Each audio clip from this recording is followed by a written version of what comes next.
This is the second part of the presentation, type 2 diabetes. Important information that I feel everyone with diabetes, with a family member having diabetes, should absolutely know.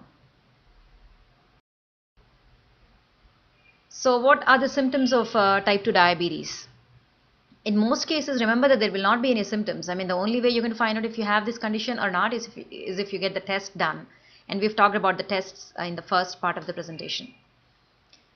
If the blood sugar level is really high, then there will be symptoms, and they may include one or more of the following: increased thirstiness, frequent urination, visual disturbances, blurred vision, tingling or numbness in the feet, sudden significant weight loss for no reason, and excess fatigue or being tired all the time.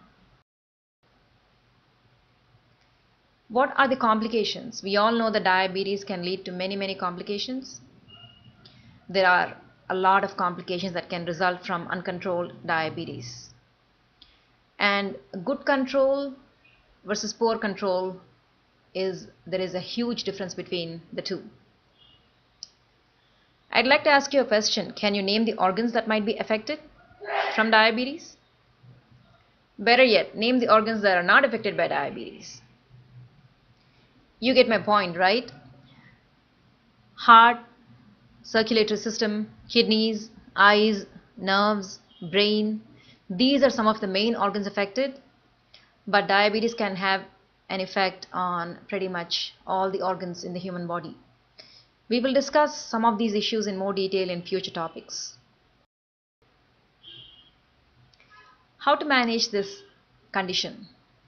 Most importantly, change your lifestyle. Start eating better.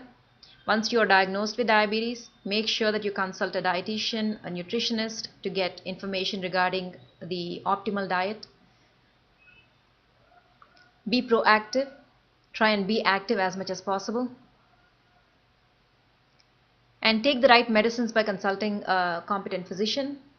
These medicines may include tablets, injections, insulin, and other types of injections, either alone or in combination.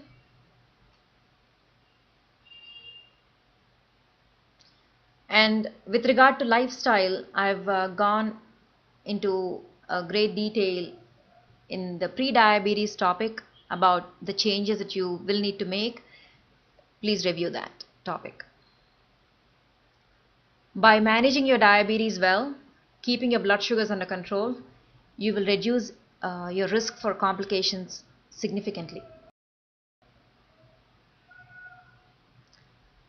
I'd like to mention briefly about hypoglycemia.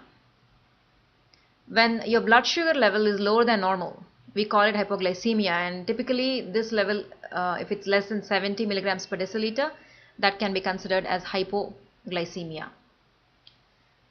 If you're taking any type of medicines for diabetes, you should be aware of this condition.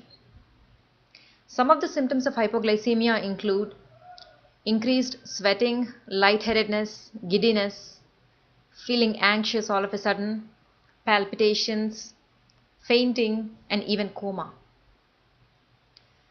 If the level is very low, meaning your blood sugar level is really low, the symptoms will be more severe.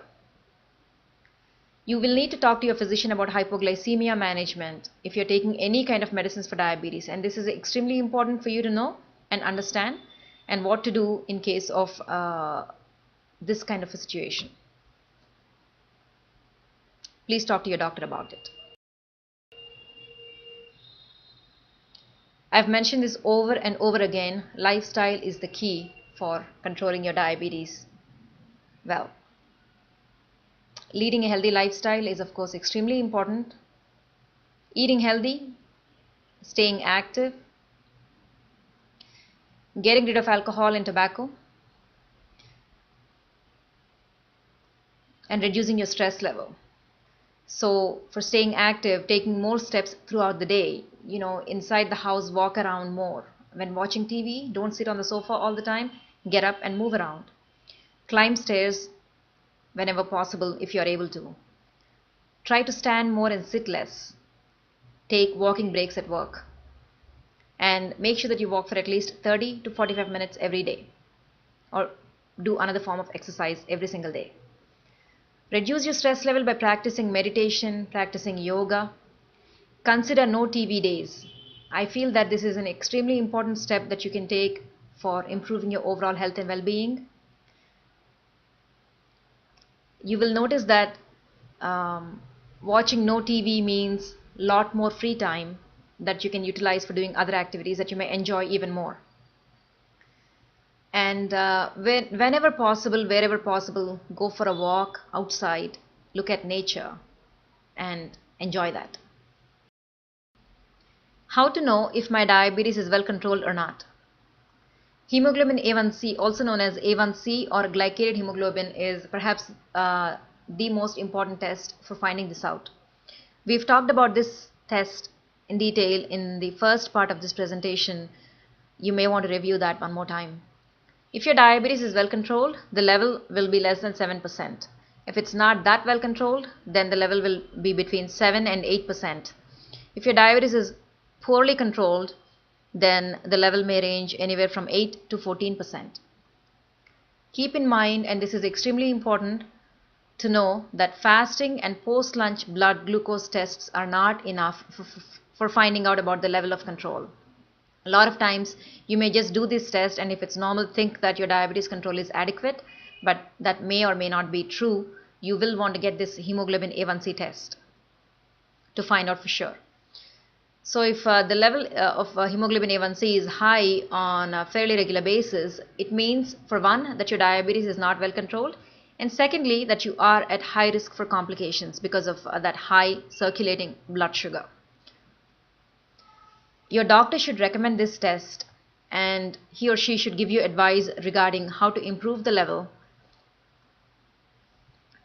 This can be done with just lifestyle changes alone, or in some cases with medicines, changing medicines, adding another medicine, and so on. Keep in mind also that the hemoglobin A1C level will need to be checked every 3 to 6 months. What I'd like that better for you to do now is good health, fewer or no complications. Your pen and note this down on a notepad.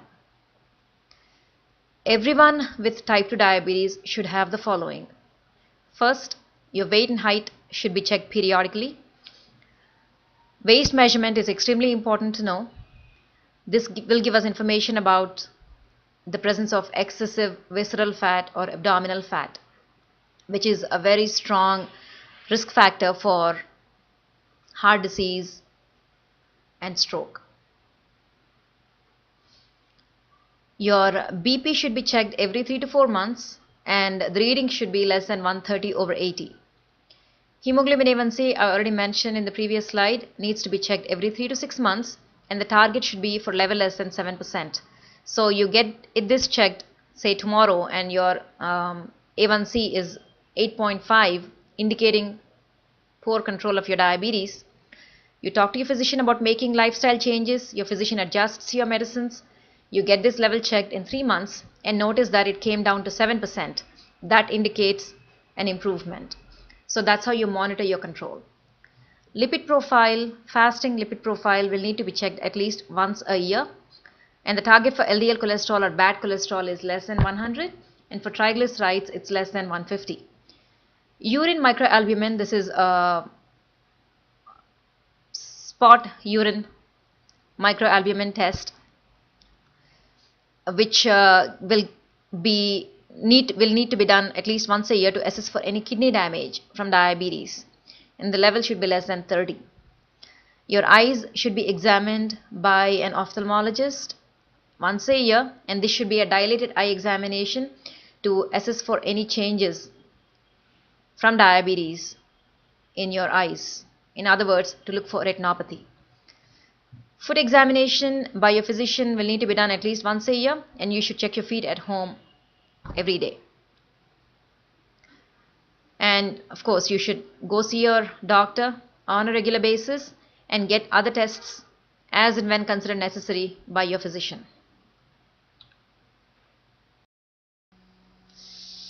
Well, I'm going to end this presentation by saying, manage your diabetes right. Understand your condition well. Understand what diabetes means, what you will need to do to improve your blood sugars. Your lifestyle should change for the better. Make sure that your blood pressure is under control and that your weight also improves if you are overweight. Remember, even losing 10% of your current body weight is going to make a huge difference in your blood sugar control.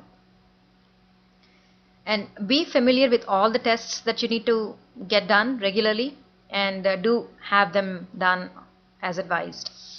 And be aware of the normal and abnormal ranges for these tests. Have regular checkups with your primary physician or diabetologist.